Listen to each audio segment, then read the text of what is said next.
no? Iniziamo. Sono troppo punti, sto per non perdere il filo. Sì, dai, bene. iniziamo. Innanzitutto grazie per essere venuti qui. Con oggi iniziamo questo programma, questa serie di incontri partecipativi che appunto si chiamano luoghi di incontro, luoghi di dialogo, spazi di partecipazione. Questo è il primo incontro e ringrazio Lucia per aver dato la disponibilità a venire a parlare del bilancio comunale e anche una piccola parentesi sul bilancio partecipativo.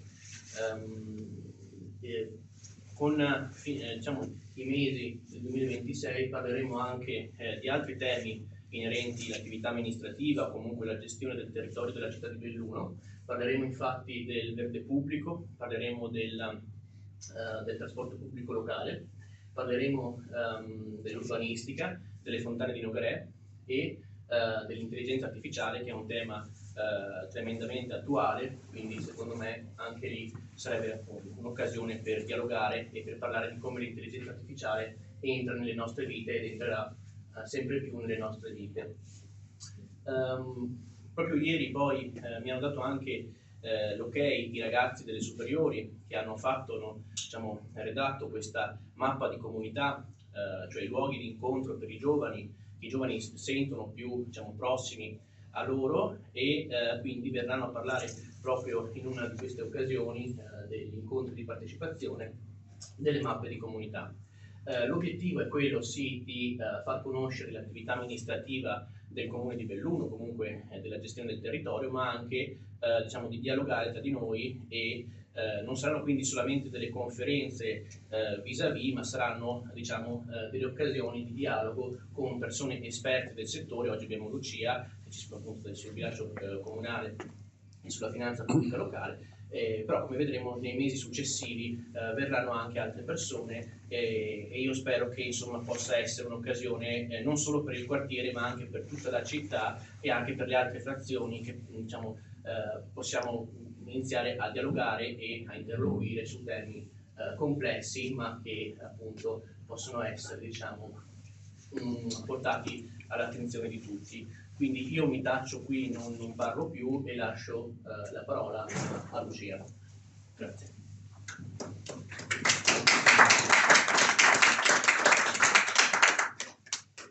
Grazie, io ringrazio Luigi Filippo per l'invito, ringrazio quindi la quartiere di Valdelic per questo invito. Questa sera parliamo di bilancio di previsione e rendiconto di gestione del comune. L'obiettivo di questa serata, almeno così come l'abbiamo pensata e come appunto l'ho pensata anch'io, come penso che possa essere utile, è quello di descrivere un po' come si forma il bilancio intanto all'interno del comune, perché è l'atto principale con cui un'amministrazione poi porta a compimento la propria attività. È sicuramente un documento molto tecnico, però come giustamente si dice sempre è l'atto politico per eccellenza, perché è proprio il documento dove effettivamente l'amministrazione poi mette le risorse per poi concretizzare il proprio programma elettorale. Quindi parliamo un po' in linea abbastanza non entriamo tanto nel dettaglio perché altrimenti diventa una cosa pesante e anche abbastanza complicata, però qualche passaggio su come funziona la finanza pubblica, come si compone, come viene a nascere il bilancio di previsione e il rendiconto di gestione. Poi guarderemo concretamente i documenti, quindi vediamo come sono, cerco di darvi qualche suggerimento per come possono essere letti questi documenti e anche dove si trovano questi documenti, in modo tale che ciascuno di voi, se tra 1 anno, 2 anni, 5 anni vorrà dire ma aspetta che vado a vedere com'è quest'anno il bilancio del comune di Belluno, almeno sapete dove andare a cercare e più o meno come si sviluppa il documento, a meno di importantissime poi modifiche normative, perché l'abbiamo visto nel 2014, c'è stata una modifica molto profonda anche proprio sulla finanza pubblica, per cui anche gli schemi di bilancio sono cambiati in maniera importante. E allora che cosa facciamo? Parliamo di che cosa? Ma un po' in generale di quali sono i principi di redazione del bilancio, com'è la struttura del bilancio, quindi i titoli dell'entrata, i titoli della spesa, le fasi dell'entrata, le fasi della spesa, i fondi che sono all'interno del bilancio, la gestione dei residui, le variazioni, il risultato di amministrazione, che è quello che invece si vede nel rendiconto. In concreto vedremo i documenti del bilancio di previsione 2026-2028 del Comune di Belluno, che è stato approvato dal Consiglio Comunale a fine novembre 2025, e il rendiconto 2024, che è l'ultimo che abbiamo a disposizione, perché in genere va in approvazione verso il mese di aprile, per cui abbiamo quello del 2024. Innanzitutto perché ho messo qui la questione dei fondi, perché una delle domande che le persone si fanno spesso è: ma è vero o non è vero che non ci sono soldi da spendere? Perché quello che si sente dire spesso è: ma non ci sono i soldi e qui non posso perché non ho i soldi, non c'è la possibilità, c'è la rigidità del bilancio, eccetera. Vedremo che c'è molta verità in questo, non è una verità assoluta, però c'è molta verità, perché i bilanci dei comuni sono ormai molto ingessati, cioè hanno delle rigidità veramente importanti, per cui certi interventi si possono fare, però le mani oggi come oggi risultano essere abbastanza legate. I principi della redazione del bilancio: l'annualità, la veridicità, la tempibilità, l'universalità, la prudenza, la coerenza con i documenti programmatici. Io qui l'ho messo l'esposizione per missioni e programmi, il collegamento con il DUP, e poi vedremo i documenti e perché ho scritto questo. L'unità, perché le entrate finanziano indistintamente le spese. La competenza, il principio di competenza per il triennio. Il bilancio di previsione è sempre triennale, quindi va sempre a scalare. Adesso parliamo 2026, 27, 28, il prossimo anno parleremo 27, 28, 29, va sempre a scalare, sempre triennale. Ed è redatto per competenza, mentre la cassa viene messa solo per il primo anno, per cui sul documento di bilancio si vedranno i movimenti di cassa solamente sul 2026, mentre il 27 e il 28 avrà solamente le colonne della competenza. E il pareggio finanziario di competenza, quindi il bilancio previsionale è sempre redatto a pareggio, quindi tot entrata e tot spesa, mentre poi vedremo che il rendiconto, cioè il conto consuntivo, ha un risultato di amministrazione, ha un avanzo di amministrazione quando le entrate sono state maggiori delle spese, diciamo sinteticamente, oppure peggio, ha un disavanzo nel caso contrario. Nel caso del Comune di Belluno abbiamo avanzi di amministrazione anche abbastanza importanti, e poi li vedremo. Il bilancio previsionale è un atto autorizzatorio. Che cosa vuol dire? Vuol dire che se il bilancio non è approvato io non posso fare le spese, posso solamente fare le spese obbligatorie in dodicesimi, perché, come si suol dire, se io non ho il bilancio approvato entro il 31 dicembre dell'anno precedente, il Comune non può spendere le risorse, può spendere soltanto appunto in dodicesimi le spese obbligatorie. Perché entra in cosiddetto esercizio provvisorio, si chiama così, esercizio provvisorio. Se invece io ho il bilancio approvato entro il 31 di dicembre, appunto questo è un atto autorizzatorio per la spesa. Lo schema di bilancio previsionale viene approvato prima, lo schema, dalla Giunta, poi però l'approvazione, quella che vale, diciamo, come atto autorizzatorio, è quella del Consiglio Comunale. Quindi il Consiglio Comunale, con la propria approvazione, con l'approvazione del bilancio e di tutti i documenti di bilancio, perché sono diversi, ci sono diversi allegati, noi questa sera ne vedremo solamente qualcuno, autorizza poi le spese. C'è un passaggio dopo l'approvazione, e anche qui vi ho portato il documento perché secondo me è interessante da vedere. Dopo l'approvazione da parte del Consiglio Comunale del documento di bilancio, la Giunta approva il cosiddetto piano esecutivo di gestione, comunemente chiamato PEG.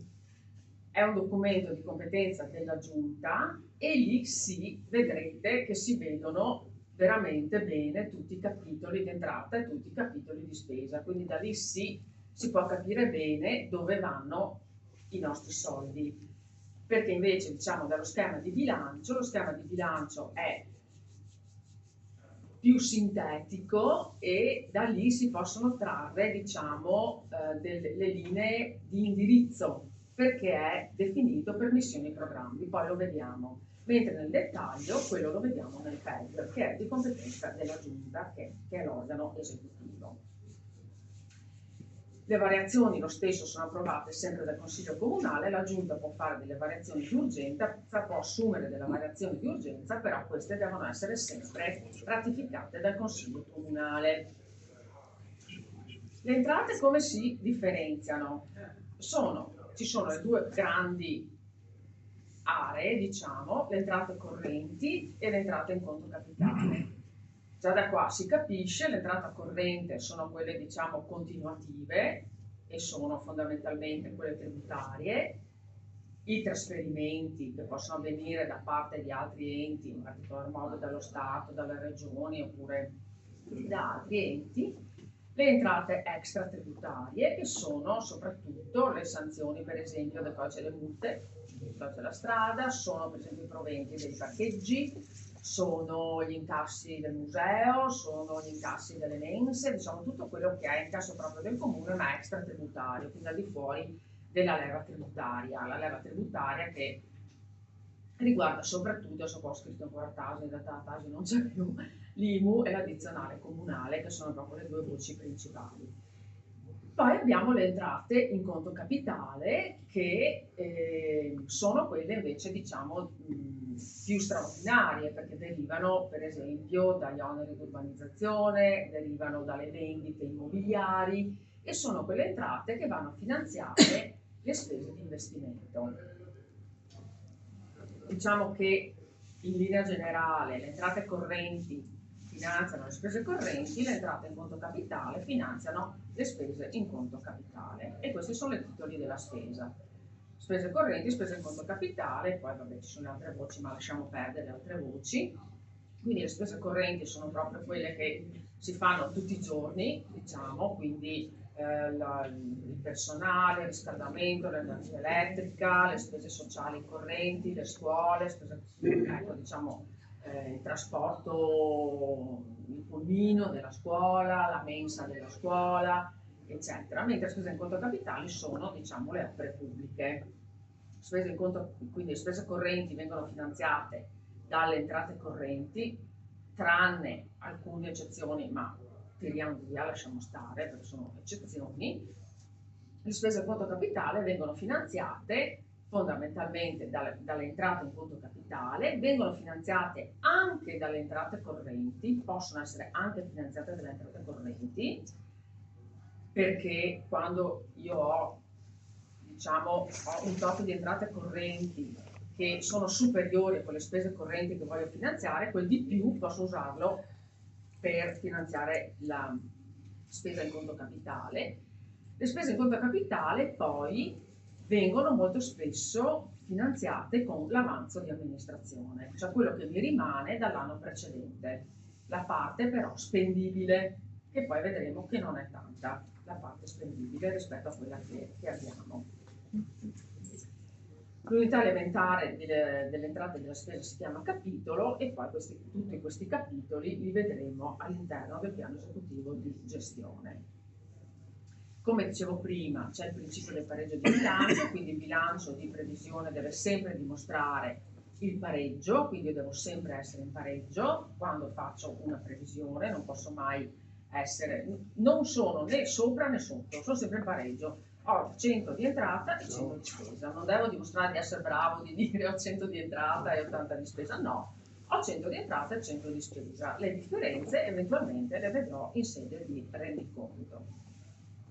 Quali sono le fasi dell'entrata? L'accertamento e la riscossione del versamento. La riscossione poi è accompagnata da un documento tecnico che si chiama reversale. Bisogna, quando viene inserita diciamo, un'entrata a bilancio, bisogna avere attenzione ai presupposti giuridici dell'esigibilità per iscrivere un'entrata. Se quell'entrata, anche qui sintetizzo, se quell'entrata io l'ho accertata, ce l'ho, è certa, so che c'è un debitore, c'è un importo preciso, ma non verrà riscossa, andrà a finire nei residui attivi, nei crediti, diciamo tra virgolette crediti, residui attivi che vedremo in sede di rendiconto. Uguale la spesa anche la spesa le sue fasi, l'impegno, la liquidazione, l'ordinazione o mandato di pagamento e il pagamento. Anche per quanto riguarda la spesa non pagata, cioè quella che ha comunque presupposto giuridico di esigibilità ma non pagata, va a finire nei residui passivi, nei debiti, diciamo, definiamo residui passivi.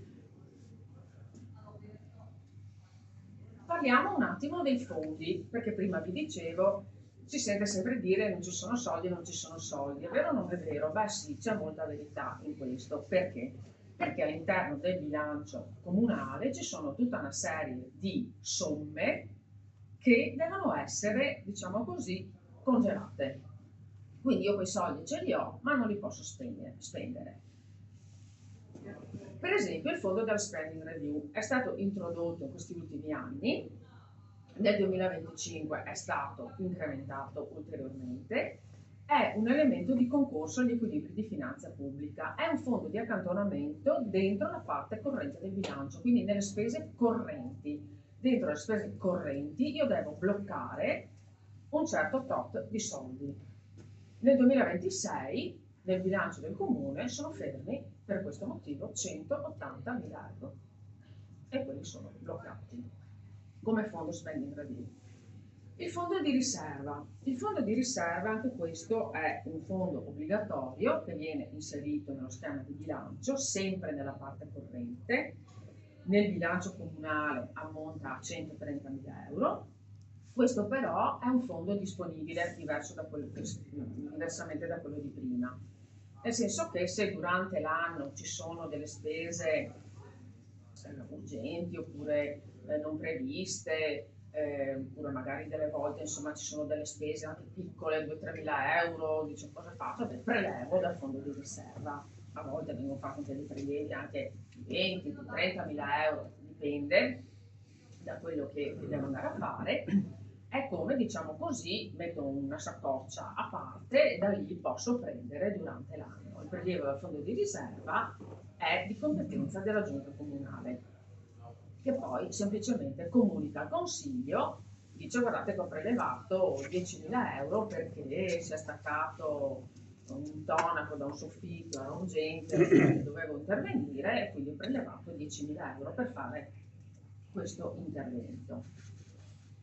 Questo invece è un fondo molto impegnativo, si chiama Fondo Crediti di Dubbia Esigibilità, se ne sentite parlare tante volte lo chiamano FCDE, abbreviato in FCDE, se sentite dire l'FCDE è alto, ed è praticamente un fondo obbligatorio per legge che deve essere accantonato in quanto ci sono alcune voci di entrata, tipicamente le multe, tipicamente gli accertamenti IMU, quindi sono soprattutto queste due voci che impongono l'accantonamento di, mi pare, almeno il 35% di quella voce, di quel determinato accertamento, di quella determinata montare di multe, ed è una specie di fondo rischi, cioè una specie di fondo di svalutazione crediti, chiamiamolo così. Io ho 100 euro di credito,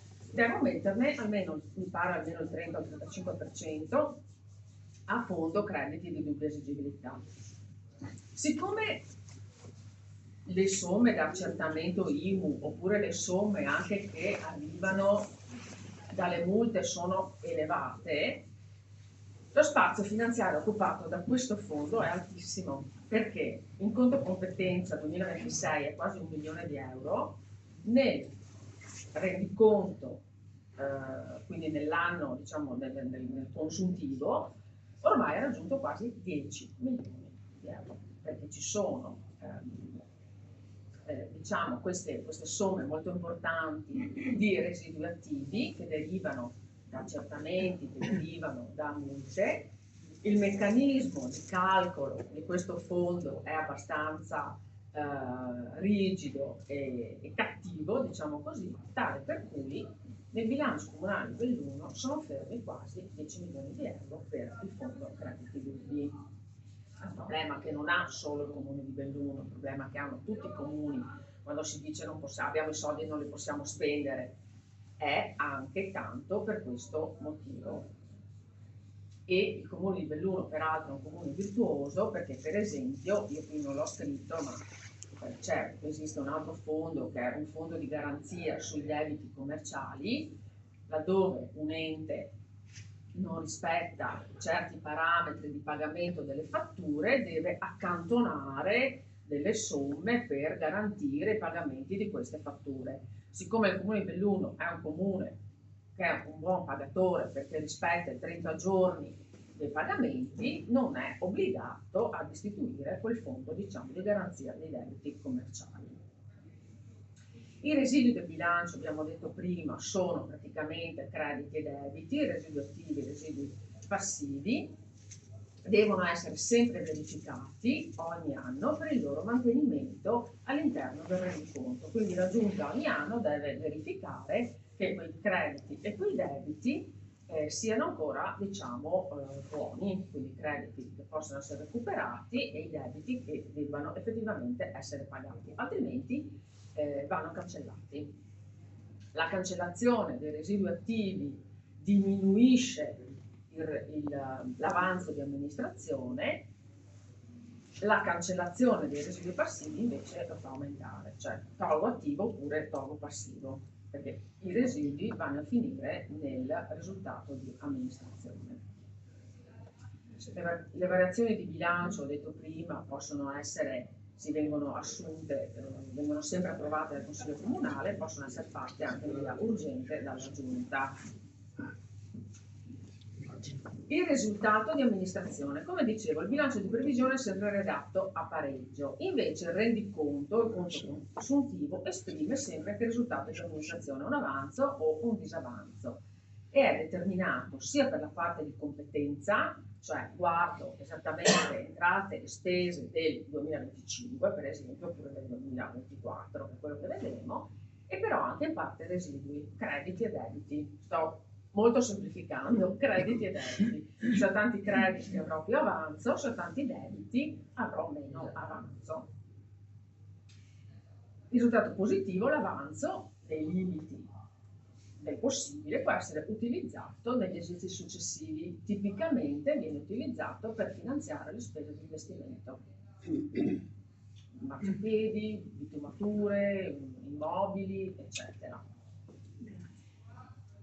I documenti del bilancio del Comune di Belluno, dove li troviamo? Li troviamo sul sito istituzionale www.comune.belluno.it sotto la voce amministrazione trasparente e trasparente bilanci.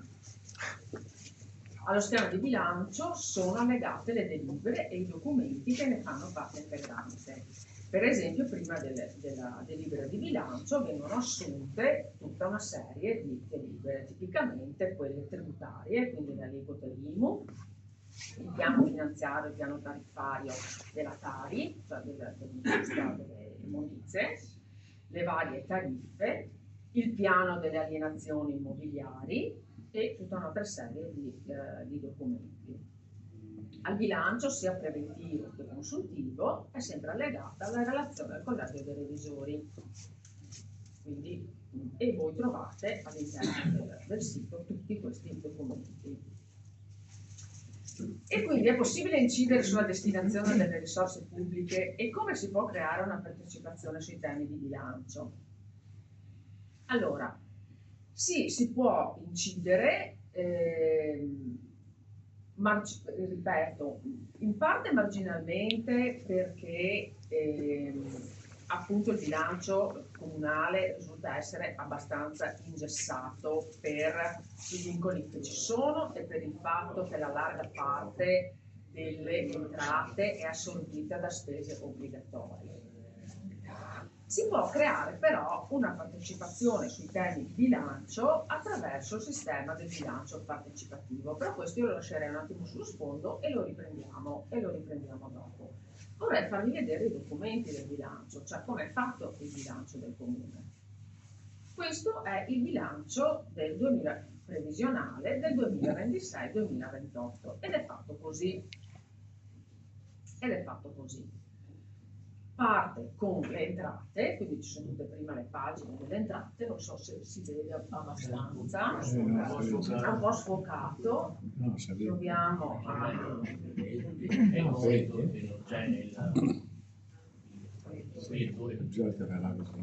Così si legge un po' di più, quindi vedete che si parte con le entrate correnti di natura tributaria, quindi si parte diciamo con quello che vi dicevo prima, il titolo primo, il titolo secondo, il titolo terzo, le entrate correnti tributarie, i trasferimenti, poi le entrate extra tributarie, poi così via. Primo anno, quindi noi qua abbiamo le previsioni dell'anno 2026, 27 e 28. Sul 2026 abbiamo sia la competenza che la cassa, mentre sugli anni successivi abbiamo solo la competenza, come abbiamo detto prima. Scorriamo un attimo le entrate, ma voglio farvi vedere come sono messe le spese, da cui voi dite, vabbè, ma io da qua cosa ci capisco? Non ci capisco assolutamente nulla. Eccole qua. Queste sono le spese. Le spese sono impostate per missione e programmi e vengono divise tra spese correnti e spese in conto capitale. Leggendo questo documento non si capisce assolutamente niente. Proprio niente. Perché si vedono solamente tutta una serie di numeri e si vede missione, quello che è, il programma 1, programma 2, programma 3, gestione economica finanziaria, poi il programma 4, gestione delle entrate tributarie e servizi fiscali, spese correnti, spese in conto capitale, gestione delle entrate tributarie e gestione dei beni demaniali, sul programma 5, eccetera, eccetera. Ma allora uno dice, come faccio io a capire che cosa c'è dentro questo bilancio? Perché da qua obiettivamente non posso capire nulla. Allora ci vengono in aiuto alcuni documenti, alcuni che sono già allegati al bilancio di previsione e poi ci viene in aiuto il piano esecutivo di gestione. Però, per esempio, allegato al bilancio di previsione, perché voglio vedere prima che cosa c'è, prima che venga approvato il bilancio, prima che si arrivi al piano esecutivo di gestione redatto dalla giunta, come posso capire qualcosa di più di quello che c'è dentro? Allora, da un lato abbiamo il DUP, il documento unico di programmazione, che mi riporta le missioni, mi riporta gli obiettivi e mi porta le missioni. Per cui io passo da un documento all'altro e mi cerco, non è facile, bisogna prendersi un po' di tempo e avere anche un po' di passione su queste cose qua. Quindi passare da un documento all'altro, vedere quali sono gli obiettivi, vedere quali sono le missioni e quindi leggere da un lato il DUP, il documento unico di programmazione, e dall'altro vedere all'interno del bilancio che cosa c'è. Ma soprattutto la nota integrativa. La nota integrativa al bilancio è quella che descrive il contenuto del documento. Quindi per esempio io vedo entrate correnti, sì, che non si vede, parto dalle entrate correnti, per esempio vedo c'è il trend storico, il che è molto interessante perché riesco a vedere 2022, 23, 24, 25 e poi vedo 26, 27, 28 e vedo per esempio che le entrate correnti di natura tributaria vedo il vario, il diverso, diciamo, come si svolge. I trasferimenti correnti e le extra tributarie. Ecco, per esempio, vedete le entrate e trasferimenti correnti. Vedete che sul 2025 ci sono quei 10 milioni, là è tutto, è l'effetto del PNRR. Per esempio, per quello che ci sono i 7, i 9, i 10 milioni, quelli sono effetti del PNRR, per cui dopo chiaramente si ritorna ad un trend più basso che diciamo si riavvicina allo storico. Andiamoci a vedere il trend dell'IMU. Vedete che l'IMU, guardate sulla programmazione pluriennale, l'IMU sono circa 7 milioni, l'addizionale comunale IRPEF sono circa 6 milioni, 6 milioni e rotti. Quindi pensate che tutte le entrate correnti totali sono 30 milioni, quasi il 50% sono IMU e addizionale comunale. Quello è quello che tiene in piedi, diciamo, il bilancio del comune, la parte corrente. Perché questo? Perché storicamente che cosa è successo? È successo che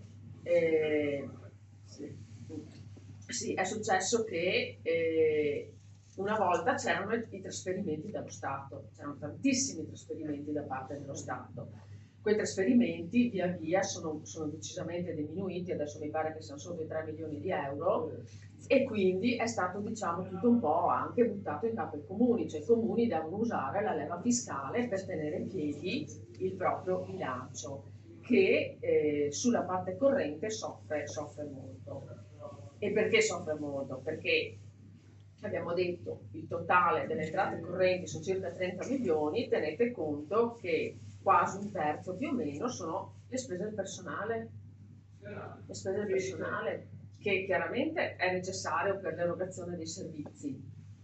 Però quando uno dice, però costa, e quando uno dice, ma vorrei, non so, fare una certa cosa, sappiamo che le risorse sono assorbite ecco qua i fondi perequativi qua sotto. 2.895.000, quello che dicevo prima, al trasferimento dallo Stato. Ma guardiamo un attimo le spese. Guardiamo un attimo le spese.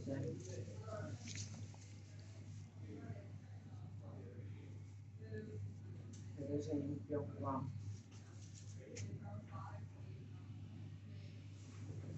Ecco qua, reddito da lavoro dipendente 8.829.000 su circa 30 milioni.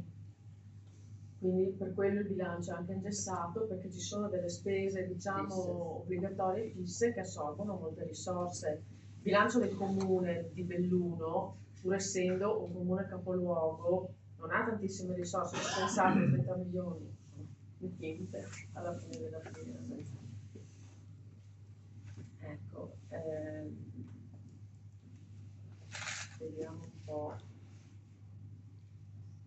altre spese, per esempio, che possono essere interessanti. Ecco, guarda qua, l'energia elettrica, per esempio, sono circa 800.000 euro l'anno, più 400.000 euro di canoni con l'Edison adesso che sta facendo, perché c'è questo contratto nuovo, quindi siamo circa 1.200.000 euro di spese, ma alla fine della fiera è un trend con l'incremento che c'è stato della spesa dell'energia, anche quello è altissimo. Manutenzioni 1,5 milioni, ecco il gas per esempio, un'altra voce di energia 600.000 euro. Scusi? Può avere prestazioni, anche può essere poi più interessante. Le spese di gestione del museo 186.000 euro, per esempio, quelle anche sono diciamo delle spese fisse per tenere aperto il museo. Le spese di pulizia 300.000 euro. Il contratto di servizio qua alla Sportivamente Belluno 54.000 euro, che non è tanto per tenere in piedi tutte le strutture sportive. Trasporto pubblico, però questo è quello che sono i 2 milioni che però vengono ricevuti dalla regione e poi vengono rigirati, quindi diciamo, non è il trasporto, diciamo, quello a carico del comune, proprio a carico, è un giro. Le mense scolastiche 360.000, il giro fondi alla casa di riposo 430.000, le spese di ecco, questo invece a carico del comune, il servizio scolastico, quello a carico proprio del comune sono scuola bus 750.000 euro. Quindi vedete che sono, diciamo, delle botte non da ridere, no? Di spese che assorbono le risorse e che quindi, diciamo, legano un po' le mani rispetto tante volte appunto sì, questa è la parte dei parcheggi, che però l'incasso mi pare che ha circa 1,5 milioni sui parcheggi. Lo vedete, insomma, adesso dopo possiamo anche disporre altre cose, insomma, e qua ci sono alcune voci che però hanno tipo anche le entrate, insomma, perché per esempio anche sull'emergenza ucraina, però ci sono le entrate, ci sono i girofondi che arrivano dallo Stato. Eccolo qua, il canone dell'illuminazione pubblica, 422.000 euro che si aggiungono agli 800.000 delle spese dell'energia. Quindi, diciamo, dalla nota integrativa si capisce molto di più, cioè se uno vuole vedere che cosa, come sono le entrate, come sono le spese, non tanto dal documento del bilancio, ma dalla nota integrativa. Poi se uno vuole andare a vedere nel concreto, proprio concreto, che cosa succede, deve aspettare l'approvazione da parte del Consiglio Comunale e l'emanazione da parte della Giunta del piano esecutivo di gestione,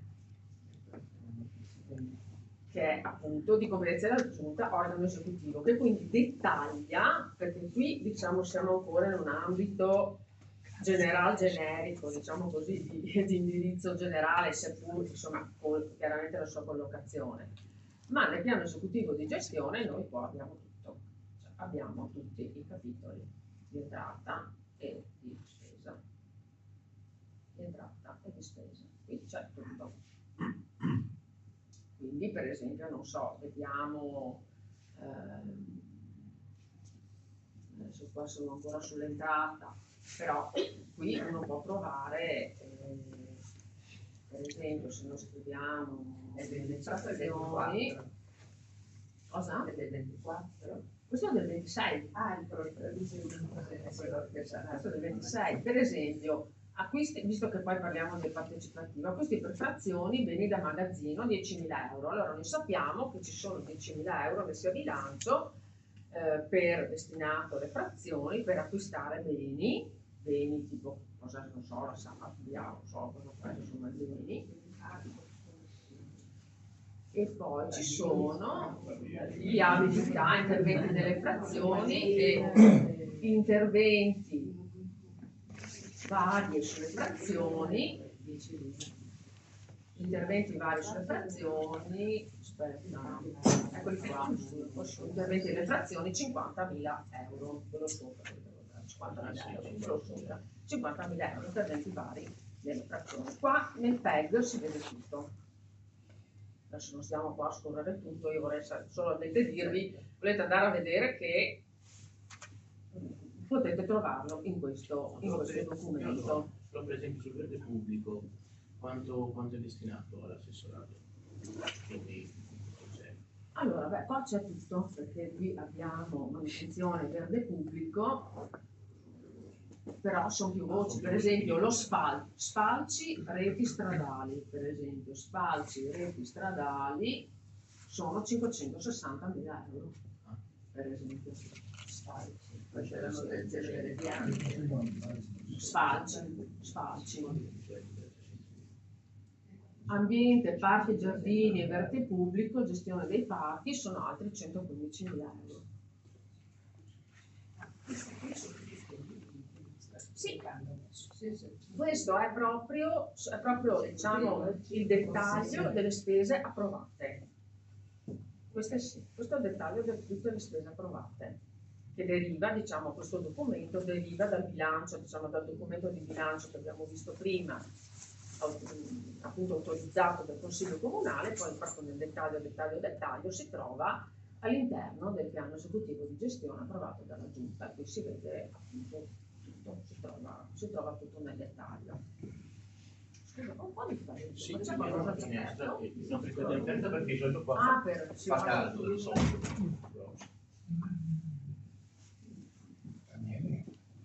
Passerei velocissimamente a farvi vedere il rendiconto velocissimamente e poi Se facciamo la luce forse si vede meglio. sì. Forse sì. Sì, sì. Forse sì. Perché è sfocato. Dove c'è la luce? No, devi andare dalla Però signorina. sa che non l'ho. Dalla signorina là in fondo vai. Dove sta? Richiede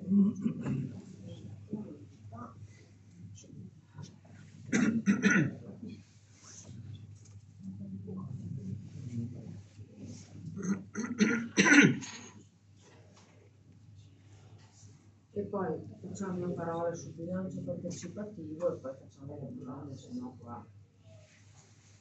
Anche sul rendiconto, il conto del bilancio. Il conto del bilancio non si capisce niente, per cui andiamo subito a bomba sul documento che bisogna vedere, che è la relazione sulla gestione.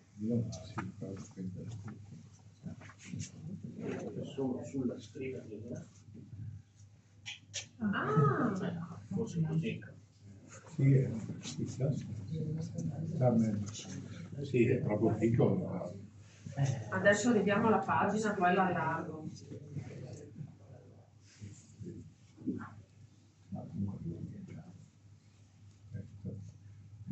Ecco qua.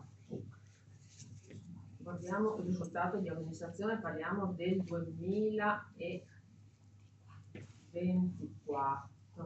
Volevo trovare il prospetto, scusatemi, abbiate pazienza perché il documento è importante.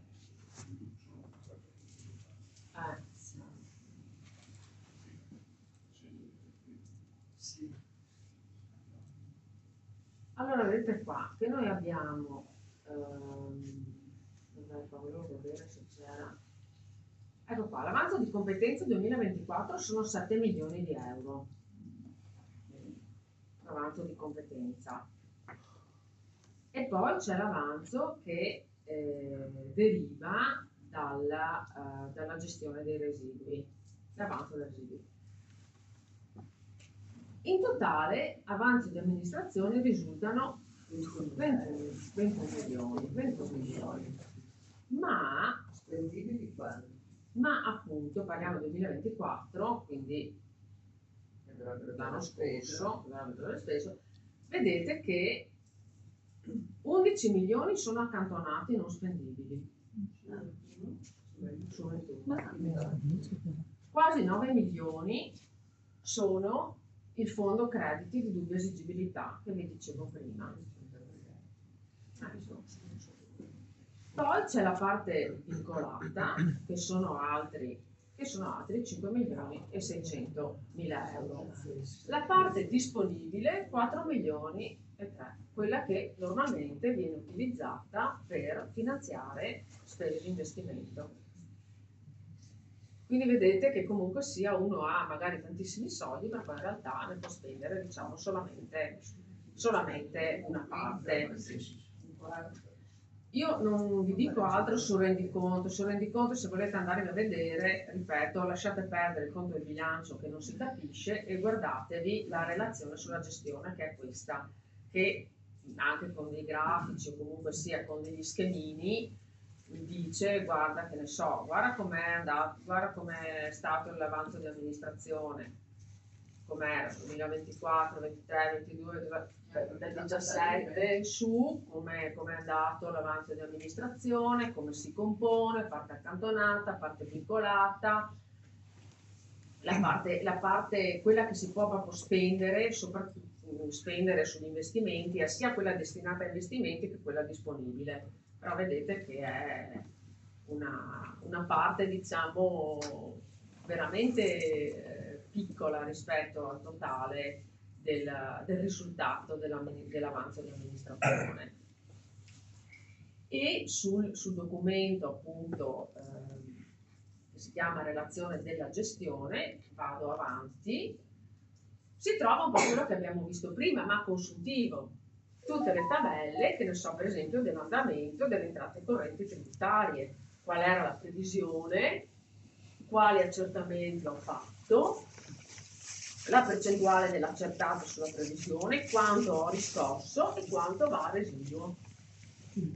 Quindi quanto va a credito. Per esempio, avevo sulla prima riga, avevo fatto una previsione definitiva di 16.966.000, ne ho accertati 17.499, sono stata brava, ne ho riscossi però 15.740 e a residuo va 1.759.000, cioè a credito, quello che non sono stati pagati, che non sono stati in questo caso incassati, e così via per tutto il resto, entrate, e poi naturalmente c'è tutta la parte delle spese. Una cosa finale però appunto la vorrei fare sulla questione del bilancio partecipativo, perché abbiamo detto ma come si può incidere su questa cosa qui? Allora, ci sono diversi gradi di possibilità di incidere sul bilancio, perché possono essere delle cose fatte un po' alla buona, oppure sì, capita che si va a tirare per la giacchetta all'assessore di turno e si riesce a ottenere qualcosa, anche se è abbastanza difficile, oppure bisognerebbe realizzare il progetto del bilancio partecipativo, che è un progetto non facile, anche se può essere fatto a diversi livelli, quindi a livello più o meno penetrante sul bilancio del comune, dove l'amministrazione decide di mettere a disposizione del bilancio partecipativo un tot di soldi e attraverso un sistema di partecipazione fa votare ai cittadini, fa proporre e poi votare ai cittadini una serie di opere. Quello che è importante per ottenere, diciamo, dei risultati da questo progetto, da questo programma, è che le regole siano ben delineate all'inizio. Quindi sapere quanti sono i soldi che vengono messi a disposizione per la redazione del bilancio partecipativo, quali possono essere i progetti da proporre, quali sono i criteri, perché poi i progetti vengono anche, diciamo così, validati dagli uffici comunali, perché uno può inventarsi delle cose strampalate che non sono realizzabili, quindi vengono validati dagli uffici comunali, e poi c'è, diciamo, il voto, che anche quello deve avere delle regole definite. Io ho visto, per esempio, adesso qua faccio due proposte, ho visto quello che viene fatto a Bologna, dove sono stati prelevato nel 2023, per esempio, quindi loro dicono novembre-dicembre 22 abbiamo fatto una prima fase di ascolto, condivisione, dialogo con le persone per definire priorità e bisogni attraverso i laboratori di quartiere. Loro hanno i laboratori di quartiere, noi qui abbiamo le frazioni. Successivamente cittadini e cittadine sono stati chiamati a presentare idee per trasformare il proprio quartiere e sono state 385 le proposte raccolte. Marzo-aprile, con l'aiuto dei tecnici esperti, si è verificata la sostenibilità tecnica ed economica delle proposte, si sono messi in relazione idee e progetti simili per arrivare a dei progetti integrati, ovvero comprendenti sia un intervento di rigenerazione fisica che attività culturali, sociali e ricreative per animare. Quindi c'è stato sia un discorso fisico che un discorso immateriale, quindi sia progettazioni di luoghi, sia progettazioni di eventi piuttosto che di attività culturali, sociali in genere. Poi è stata aperta una fase di voto dal 26 maggio al 30 giugno 2023. Il Comune di Bologna realizzerà il progetto che per ogni quartiere avrà ottenuti più voti, grazie a un finanziamento di 500.000 euro per ogni quartiere, per un totale di 3 milioni di euro. Si tratta, chiaramente che siamo a Bologna, quindi sono i numeri. Si tratta di progetti integrati ed interventi di riqualificazione fisica di spazi pubblici accompagnati da attività, azioni e iniziative ideate e proposte dai cittadini che hanno partecipato alle fasi precedenti del processo. Si è chiusa la fase di voto, un'edizione particolarmente partecipata, 19.327 votanti, il numero mai più alto. Quindi l'emersione proposta dal 30 gennaio al 19 febbraio, partecipando alle 6 assemblee pubbliche oppure compilando il modulo online è stato possibile presentare proposte inerenti a progetti di rigenerazione di spazi pubblici rafforzate da attività e iniziative immateriali. La coprogettazione delle proposte emerse, che ha previsto un lavoro di aggregazione e finalizzazione delle proposte emerse con supporto dei tecnici del comune, per poi essere pubblicate sulla piattaforma e ammesse alla fase di voto, il voto e poi l'avvio della realizzazione. E ci sono tutti, diciamo, i progetti che sono stati poi realizzati. Una cosa molto simile è stata fatta ho trovato questo documento di Roma Capitale.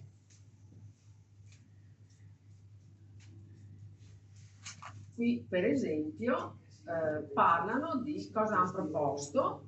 Hanno proposto riqualificazione di giardini, aree verdi, piazze, spazi urbani di proprietà pubblica che valorizzino la bellezza e la qualità della vita di Roma e del proprio quartiere. Quindi i progetti non devono prevedere solo interventi di riparazione e manutenzione, ma devono consistere in un insieme di interventi integrati per il miglioramento dell'area nel suo complesso, prevedendo elementi innovativi per favorire una migliore fruizione dello spazio pubblico e favorendo attività sociali, culturali, accessibilità e sicurezza.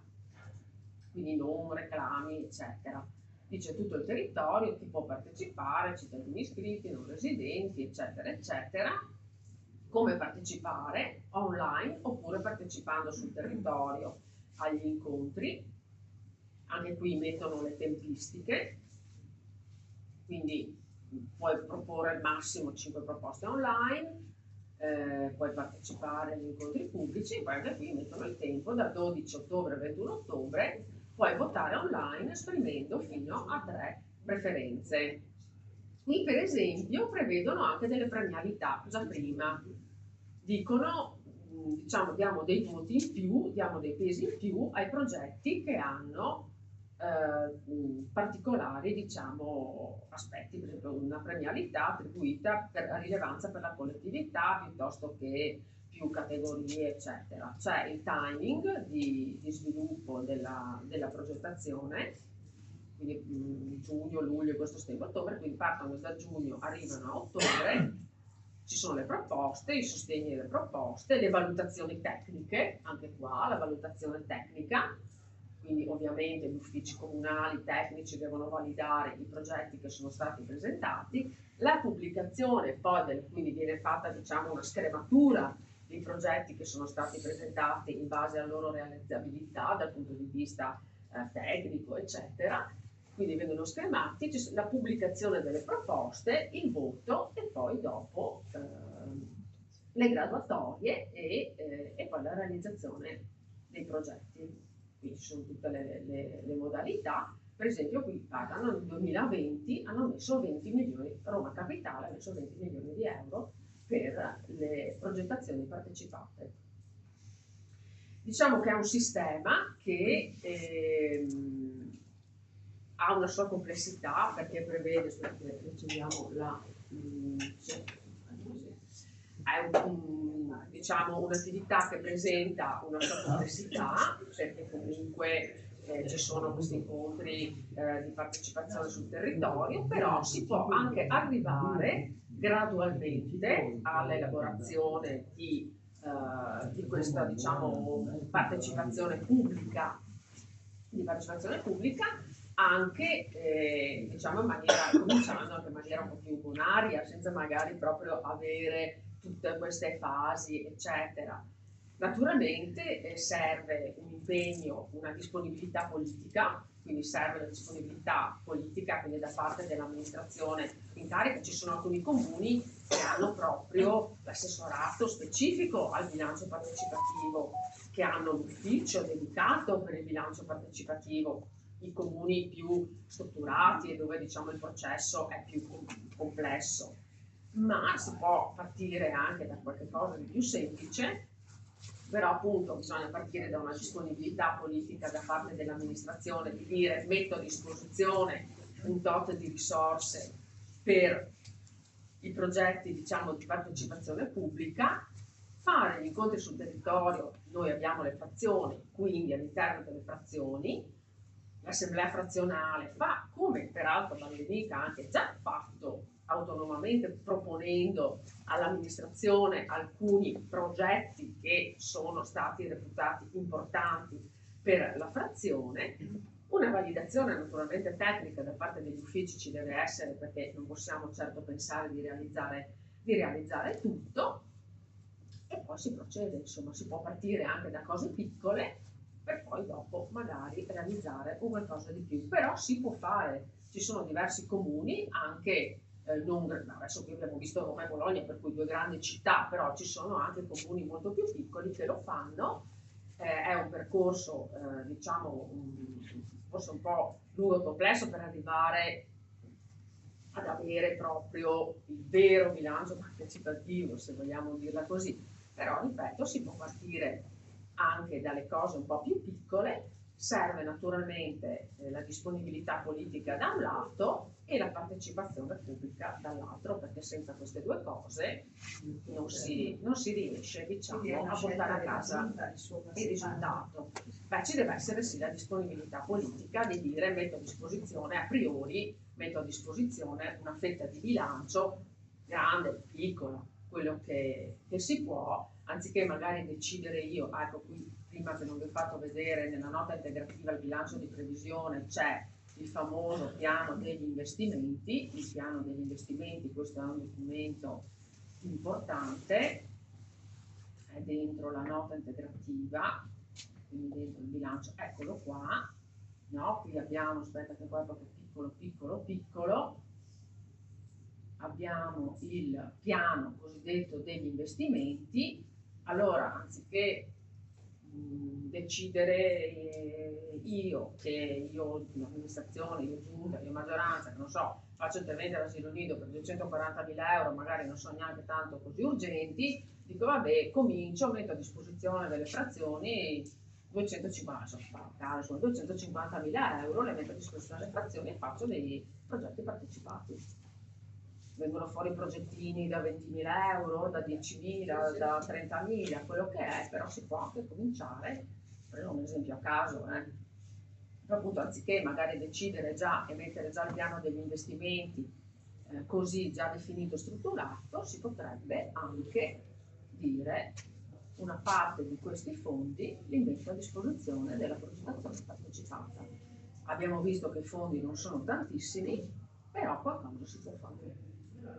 Io pensavo di finire molto prima, mi dispiace che ho parlato un'ora. Spero però che sia stato interessante. Non è un argomento semplice da trasmettere, perché appunto è molto tecnico, però spero di aver dato qualche spunto.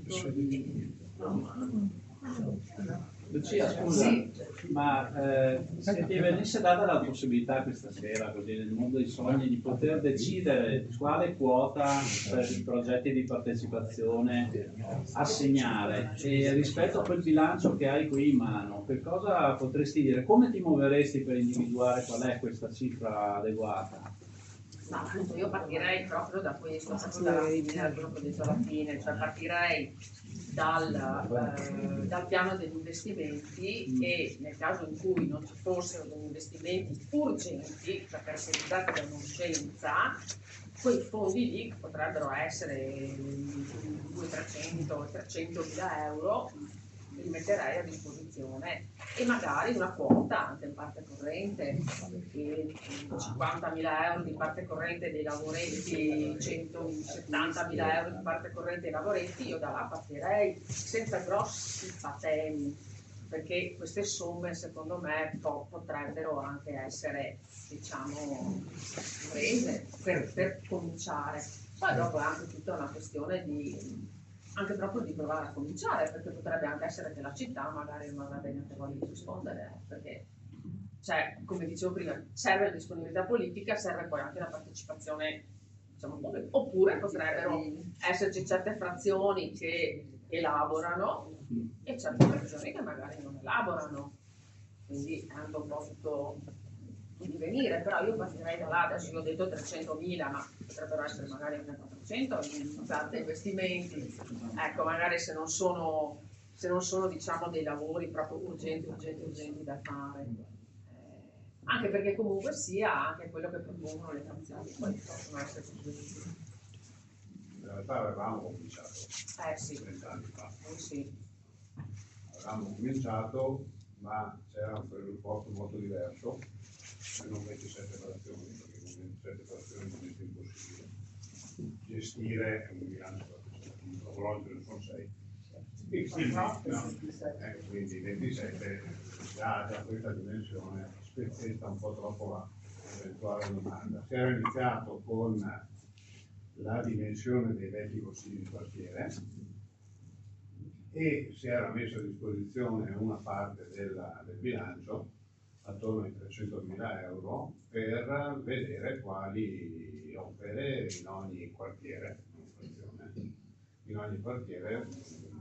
otteneva il maggior consenso dei cittadini. Qualcosa è stato fatto, poi abbiamo perso le elezioni, poi si è persa, però per riuscire a fare una cosa del genere bisogna avere una organizzazione delle frazioni di quartieri di quello che sarà, che è coordinata con i tempi del bilancio, perché altrimenti non ti serve. Allora, quello che prevede il regolamento attuale delle nostre frazioni non prevede neanche l'interlocuzione, se non con le schede che si mandano con le mani. Comunque non prevede nessun tipo di coordinamento sui tempi e questo già è un problema. Poi bisogna avere un ufficio che segue queste cose perché altrimenti è impossibile. Poi bisogna avere la volontà politica. Allora anche quando abbiamo provato, in realtà molti consiglieri comunali non erano favorevoli a questa cosa perché vedevano come è in effetti una perdita di potere e di centralità. Quindi questo è un ulteriore problema. È molto più semplice far dire alle frazioni vogliamo questo e poi tanto decidiamo noi, piuttosto che far dire alle frazioni questo è quello che si fa. Quindi quello che si fece allora fu una serie di assemblee per vedere quali erano i progetti che erano più interessanti, poi si passò a una fase di studio con gli uffici. Ad esempio, per questo quartiere venne fuori la questione della porta sulle Dolomiti, che doveva diventare un giardino pubblico e lì si studiò proprio il progetto del giardino, le spese per farlo, dopodiché faremo le elezioni, la cosa non si fece più. Dove c'era la piazza, dove c'erano le finestre. Le finestre, dove c'era la rotonda in centro storico invece il problema che fu segnalato, sul quale si decise di intervenire, alla bocciatura delle pietre Castellalazzo scivolose, cose molto, molto diverse, ma sostanzialmente si diceva questo è lo stanziamento possibile per questo quartiere, decidete voi qual è l'intervento prioritario da fare. Dopodiché su questo intervento prioritario ovviamente bisognava fare gli accertamenti e gli studi necessari per poterlo portare a compimento e non sempre era possibile. Non sempre poi veniva fuori una volontà precisa, perché in alcuni quartieri c'erano 1000 richieste ma non c'era la capacità di dire questa è quella prioritaria e quindi si prendeva atto del fatto che non veniva espressa. Ma è un lavoro che richiede anni e anni, insomma. Bisogna iniziare all'inizio di una consigliatura e forse alla fine si riesce ad avere un sistema che inizia a funzionare. È un lavoro che richiede tempi non indifferenti, anche perché nel frattempo noi non abbiamo le strutture che hanno non solamente a livello di corpo amministrativo, funzionari, dipendenti, eccetera, ma proprio sul territorio. Cioè, una cosa è farlo a Bologna dove i quartieri ci sono già da una vita, una cosa è inventarsi qui invece le aggregazioni territoriali che abbiano un senso, che non siano troppo dispersive, che quindi possono anche dare delle indicazioni che hanno un senso, altrimenti ci si perde, come è successo in alcuni quartieri, 1000 rivoli che non portano assolutamente.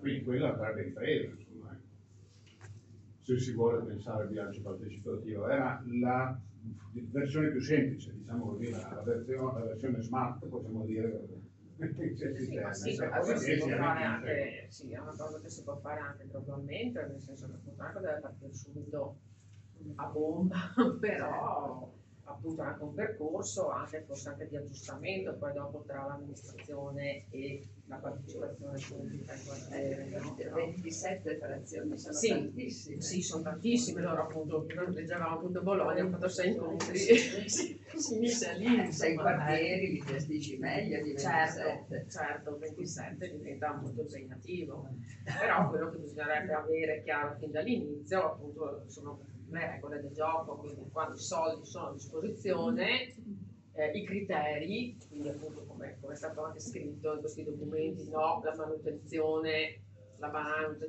i criteri, magari anche i criteri poi anche poi di scrematura, perché c'è appunto la realizzabilità tecnica e poi l'inserimento per appunto del bilancio. Bisogna che però ci sia deve partire insomma dalla volontà politica. Deve partire dalla volontà politica. Altrimenti se va avanti così come adesso, appunto come dicevo prima, si tira un po' la giacchetta così l'assessore e magari qualcosa salta fuori, perché qualcosa può saltare fuori dal bilancio, non è che non si possa fare niente, poi ci sono le scelte politiche, cioè prima abbiamo visto i 560.000 euro degli sfalci, quella è una precisa scelta politica, mettere 560.000 euro per fare gli sfalci, sono tanti soldi. Ma in che senso una scelta politica? Perché se in Italia si deve essere tagliata. Sì, però magari uno potrebbe dire taglio un po' meno l'erba e faccio agricoltura. Però una domanda, La pioggia che c'era quest'anno. Sì, Sì. ma i costi sono altissimi, i costi sono altissimi. Ma intendo dire una scelta politica, cioè potrei dire vabbè faccio un taglio di meno, sparo a caso e Una fase faccio un esame diverso, faccio un'attività politica più, un'attività culturale diversa, piuttosto che investo di più su certe attività scolastiche, non so, preparo dei progetti scolastici. In questo senso, dicevo all'inizio, il bilancio è l'atto politico per eccellenza, perché è vero che ci sono tutta una serie di somme obbligatorie di personale, neanche l'energia elettrica, per dire, spengo le luci sempre, no? Per esempio, anche insomma, questa è un po' una buttata, no? Un po' una buttata, però diciamo che ci sono delle spese obbligatorie, personale, l'energia elettrica, il riscaldamento, la pulizia, le assicurazioni, cioè ci sono tutta una serie di spese che sono obbligatorie e che assorbono già molto. Le altre però sono decise politicamente. Cioè è una scelta politica dire faccio gli sfalci piuttosto che faccio dei progetti per la scuola, sparo a caso. In questo senso. poi io ho una domanda sullo sfalcio che abbiamo visto, ma lo sfalcio non è stato anche esso esternalizzato per 3 anni, dando 400.000 euro all'anno, 3 anni, ma quei 500.000 euro rientrano all'interno di questo tipo di operazione? Sì, sì. Ah, ok. Sì, ma i costi sono quelli, cioè, se uno vuole poi se uno vuole avere sempre erba tagliata come nel giardino di casa, si sfalzavano in 2 settimane. Con la pioggia che c'era cresceva tantissimo d'estate. Si sfalzavano in 2 settimane, perché la gente si lamenta, c'erano le panchine. Ma però per esempio anche sulla partecipazione, poi c'è il signore che ha una domanda, volevo chiudere un attimo, sulla partecipazione si potrebbe anche, almeno in parte, a volte prendersi anche magari una territorio, a volte, creare anche. È anche divertente, Noi l'abbiamo fatto anche questo, noi l'abbiamo fatto quando facevamo parte in movimento, che andavamo a tagliare l'erba. Sì, ma c'era una volta anche l'obbligo per i frontisti di pulirsi la strada. I cittadini pulivano il proprio pezzo. Sì. Cioè, ecco, però potrebbe essere anche questa un'idea. Probabilmente fa parte Per fare proprio della strada, della sapete, perché abitavo, ricordo, lì a mezza terra e dovevo Però signore, Io volevo capire le società partecipate, quindi SERSA, sportivamente, che utilità hanno se il comune, cioè hanno dei bilanci loro pubblici, però se sforano deve ripianare il comune, giusto? Dipende, nel senso che il mero ripiano non è previsto, cioè normativamente uno non può fare un mero ripiano, dipende perché diciamo un bilancio va sotto, ad esempio. Però ho visto che le tariffe le stabilisce il Consiglio Comunale di Milano. Sì, le tariffe, sì, sia le tariffe da applicare, sia anche il corrispettivo del contratto di servizio, perché di fatto la società partecipata svolge un servizio pubblico per conto del comune, per cui c'è un contratto tra il comune e la società e il comune paga una somma, diciamo, alla società per svolgere questo servizio. Dopodiché la società incamera le sue tariffe e svolge appunto il servizio. Se la società va in perdita, bisogna capire perché. Ad esempio la Sersa ha avuto grossi problemi durante il periodo del Covid, non solo la Sersa, assolutamente ha avuto grossi problemi durante il periodo del Covid, perché il Sersa ha fatto anche fatica, diciamo, poi a ripigliarsi per tutto quello che è successo, anche un po' tutto queste modifiche anche profonde che ci sono state nel personale, questo anche andare via del personale dipendente, questa fatica di coprire i posti, insomma c'è stato un po' tutto un rimescolamento. Adesso è ritornata in pareggio, è ritornata a posto Sersa, quindi ha avuto un periodo di difficoltà, sportivamente lo stesso, per il Covid e poi per quando c'è stata proprio nel 2021 l'esplosione dei costi energetici, è stata anche lì, diciamo, in difficoltà, però poi si è rimessa, diciamo, a posto. Adesso vediamo per quanto riguarda lo sportivamente Belluno, perché noi come consiglieri comunali siamo un po' preoccupati rispetto a quello che abbiamo letto sul giornale, per cui lunedì sera alle 5:30 c'è la commissione, abbiamo chiesto la convocazione delle commissioni per sentire che cosa sta succedendo all'interno della sportivamente. Però anche lì, diciamo, la mera copertura delle perdite non è pensabile. C'è una società che non funziona, pensiamo alla vecchia NIS che gestiva gli impianti delle vegliate. Cioè, se io ho un business, chiamiamolo business, per intenderci, che è in perdita perché per sua natura è perdita, non è che il comune possa ripianare, non può più farlo, una volta si poteva fare, ora non è più possibile. Quindi bisogna capire i motivi delle perdite all'interno della società. Scusa, hai detto che per la piscina fate un consiglio, una commissione, perché è successo che ultimamente hanno, diciamo, licenziato, hanno abbassato i contratti e anche noi che andiamo in piscina non abbiamo capito bene. È pubblica, se volete, lunedì ore 17:30 a Palazzo Rosso, è pubblica, ecco. Si può ascoltare, non si può intervenire, Sì. Possono soltanto i consiglieri comunali. Lunedì alle 17:30. Lunedì alle 17:30, però si può partecipare, si può ascoltare. Sì. Se vi interessa, vedete che è pubblica. E con Dolomiti Bus com'è la questione? Perché lì abbiamo grossi problemi. Altro che. Anche quella è una scelta politica. Qui c'è la consigliera Cassol che è molto più ferrata di me sulla questione della ci sono lì c'è il problema anche là del contratto di servizio, probabilmente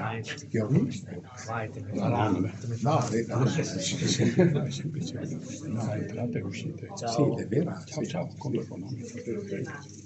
Insomma, le manifestazioni abbiamo visto. Sì, ma le manifestazioni di piazza sono sempre ammesse con i dovuti costi. Però insomma i cittadini suggerimenti. No, però volevo dire una cosa, quello che dovremmo fare è cominciare a dialogare con il comune, perché sembra che anche qui in quartiere che abbiamo fatto delle cose, sembra che siano sempre contro il comune, no? E siamo sempre tacciati come gente che fa, ma non siamo contro il comune, cerchiamo di trovare dei modi di relazionarci, è questo che manca fondamentalmente, al di là di poi tutte le norme per poter portare a termine una serie di problematiche che è difficile già mettere in campo, ma manca proprio questo, non riusciamo a comunicare col comune. Il comune proprio ci ha trattato male, insomma, non abbiamo fatto niente di male. Beh, noi siamo andati più volte a parlarci, almeno 6 volte da quando la frazione è creata. Quindi... Però la percezione è che ha trasmesso che sono loro a essere stati ragionati, quindi là non ci capiamo. Tra l'altro si mettono i bastoni tra le ruote anche perché non riusciamo neanche a trovare un posto dove trovarci se non a pagamento, anche da parte del clero ci hanno tacciato come contro, quindi non si trova neanche più te. È proprio un atteggiamento. Mi pare che proprio un consigliere comunale sia molto addentrato nella parrocchia. Sì. E quindi ovvio che si gioca in maniera impari. Ma quindi è difficile poter portare avanti qualsiasi progetto se non troviamo un modo di comunicare, perché la finalità è far sta bene tutti i cittadini nel senso. L'importante è ricordarsi quando si va a votare che si fa il pensiero e sarebbe opportuno che tutti andassero a votare, certo. Mentre il problema è che nessuno vuole andare a votare Certo. e l'assenteismo è il peggior metodo della democrazia. Ma io adesso parto dal punto in cui siamo, cioè, da lì posso partire, non è che posso fare altro, insomma. Se no mi deprimo e non faccio più niente. Siamo vicini alle prossime elezioni. Sì, però stasera qualcuno è qua, quantomeno. Cosa c'è? Ma chi è qua? Quello è il problema. Adesso sono quelli che vengono alle assemblee sono quelli che votano. Una domanda, la spiegazione è stata chiarissima, quindi temo di essere io che magari non ho capito non ho bene, no? Cioè c'è una base di bilancio che, se ho capito bene, ha un impatto notevole, è quello dei crediti inesigibili, no? Il fondo credito. Visto quanto pesa, allora, forse io sto facendo una domanda ingenua, non dico, cioè viene messa a bilancio, valutata, prevista e messa a bilancio come tale, ma dico, qual è il problema nel riuscire almeno in parte a esigerli? Perché visto l'impatto che hanno, poi ragionare di residui quando abbiamo questa massa che resta lì, mi sembra quasi... No? Allora, il problema è questo, ed è un problema non da poco, perché appunto parliamo di masse enormi, di importi molto elevati. Il problema è la riscossione coattiva, cioè cosa succede? Che abbiamo detto che il fondo crediti di dubbia esigibilità soprattutto si crea con le sanzioni, contravvenzioni, cioè con le contravvenzioni e con gli accertamenti di imposta, parliamo di accertamenti di imposta in generale. Allora, esperienza ci dice che o il cittadino paga subito, no, se paga subito o non paga più. Molto difficilmente paga. C'è qualcuno che paga anche dopo, quando arriva la coattiva. Per coattiva io intendo dire agenzia entrate e riscossione, agente della riscossione. C'è anche qualcuno che quando gli arriva la cartella magari dice oddio mi sono proprio dimenticato, la pago, ma è una minima parte. Quindi ci sono queste somme importanti che si accumulano anche perché sono somme molto spesso tante e piccole. Allora che cosa succede? Che l'agente della riscossione, nel caso di specie, agenzia entrate e riscossione, perché oggi è agenzia entrate e riscossione che riscuote la coattiva per conto del comune, non si muove per le cifre, cioè fa fatica diciamo a muoversi per le cifre così piccole.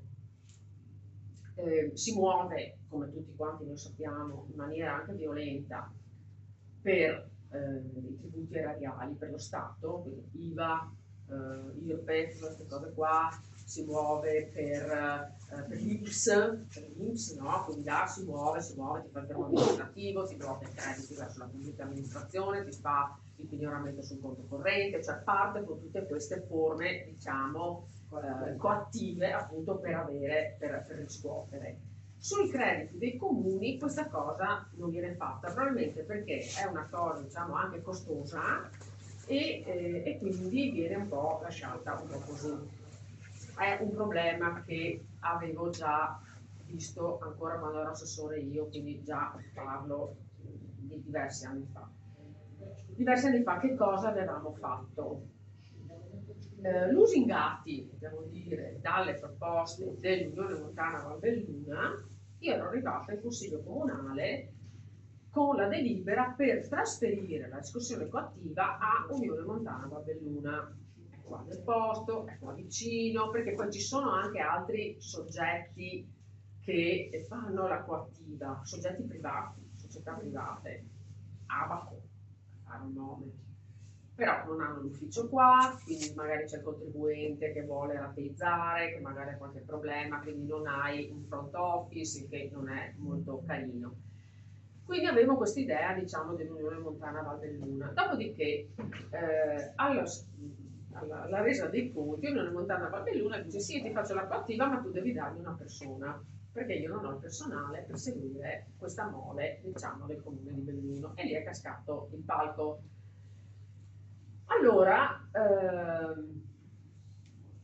le cose appunto sono due: o si cerca un altro agente della riscossione, e mi pare che l'attuale amministrazione stia ragionando in questo senso.